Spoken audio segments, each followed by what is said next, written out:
So what happened this week in Washington politics? Here are 4 stories, 2 of the major stories, 2 a little bit under the radar. The first story, it's been an interesting week for the Tea Party, especially the Tea Party's members in the House of Representatives, and next week is going to be an even more interesting week. This week what happened, of course, is that John Boehner, the Republican leader of the House, reached a tentative deal in principle with the White House and the Democrats in the Senate about how much money to cut from the budget, from the non-defense domestic discretionary part of the budget, $33 billion. That's a lot of money. That would normally be called a win for the Republicans, but the Tea Party people don't think so. They held a rally Thursday to protest this. They promised more rallies. The Tea Party people don't have enough members in Congress, I don't think, to block the bill, a compromise bill that's going to be voted on next Friday, April 8th, provided enough Democrats vote for it, and Democrats have been voting for these short-term bills in the past. So this is going to leave the Tea Party members of the House in a position where they're going to be angrier, and they're going to start thinking about, to what extent are they Republicans? To what extent are they in there to shake up the Republicans and not care about John Boehner's political fate so much, but are there to make a point about spending? It's going to be a very interesting week, and remember, the vote on the debt ceiling is going to be coming up fairly soon after that. Issue number 2, Libya, the other big story.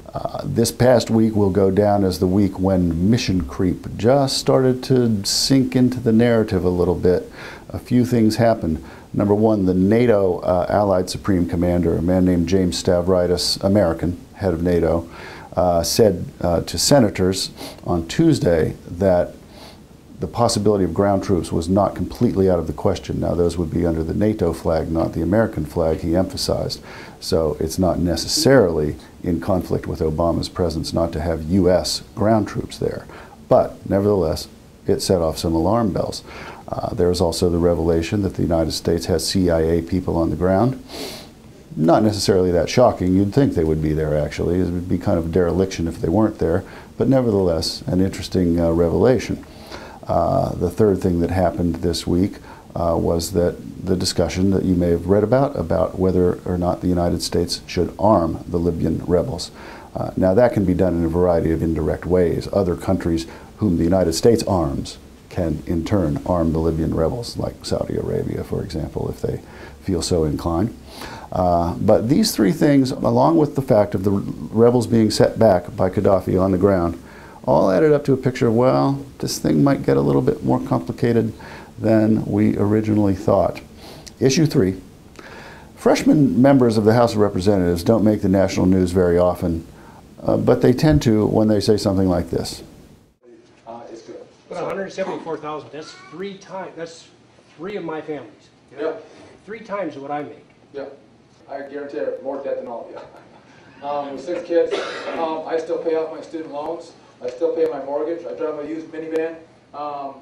If you think I'm living high in the hog, I've got 1 paycheck. So I struggle to meet my bills. That is Mr. Sean Duffy. He is a first-term conservative Republican from the state of Wisconsin. And as you might guess, that's the kind of statement that doesn't go over very well with constituents or in the American media. He only makes $174,000, and he has more debts than most of the people in the audience and is having a hard time. The Polk County Republican Party tried to pull this video and make sure that nobody could see it. So if you ever get elected to Congress, don't say that. Last issue, issue 4, a little bit of 2012 politics coming at us, the state of Florida. Now, you may remember from the 2008 election that the state of Florida was a big headache for the Democrats, because there was a dispute about whether or not Florida had jumped the line, as it were, in terms of the primary calendar that was set by the Democratic National Committee. They held their primary anyway. Democrats didn't campaign there. Hillary Clinton won there. Later in the process, remember, she went back to try to get those delegates, disallowed. It was a big mess for the Democratic Party and caused a fair amount of rancor between the Clinton and Obama camps. Well, Florida's doing the same thing now in 2012 with the Republicans. The Republican National Committee has stipulated that the primaries, the first ones, are going to be Iowa, the caucuses, of course, then New Hampshire, then South Carolina, all in February, and those will be the first 3. Then no other state can go until March. Florida has passed a law saying that they're going to go in January. It's just worth keeping an eye on. Are they going to have the same problem there? It would change the dynamic a lot, but they're probably going to get shot down. So it's worth keeping an eye on how this plays out, but it also reflects a larger truth that the primary process for both parties is completely ridiculous, that it starts with those small states, and something's going to have to give within the next 2 or 3 presidential election cycles.